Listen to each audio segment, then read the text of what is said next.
Let's go over the hip circles from quadruped position. So I want to get into tabletop, nice wide knees. I'm going to keep my feet engaged, hands underneath my shoulders, and my shoulders are tucked, neutral spine. So I don't want to be looking up like so and arching my back too much or looking between my feet where I'm too rounded, kind of laser eyeing myself right between my hands, okay? Once I'm ready, I'm going to pick a leg. That leg has to be light, which means I got to shift my weight to the other 3 points of contact. So I'm going to move my left leg because that's closest to you. So I'm going to bring all my weight over to my right hand, my left hand, my right leg, so this leg can be nice and loose. Once I'm in this tripod position, I'm going to bring this leg behind me so it's nice and straight. Open it out so your knees are almost facing where your ribs are, okay? My ribs are pointing out this way, so I want my knees facing that way, and I bring it back in. Once you smoothen it out, it'll start looking like a circle. The trick to this one is to actually have your base support super rigid, super strong.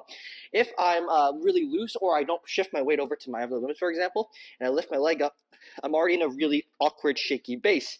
I don't have room to move my leg either, so I want to get nice and tall, really engaged with the arms and the legs, so I have not only space, but a strong structure to work from.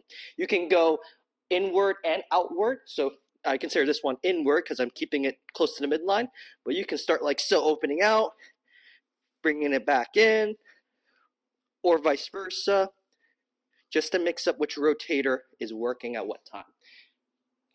Thank you all so much for joining me. We'll see you on the next one.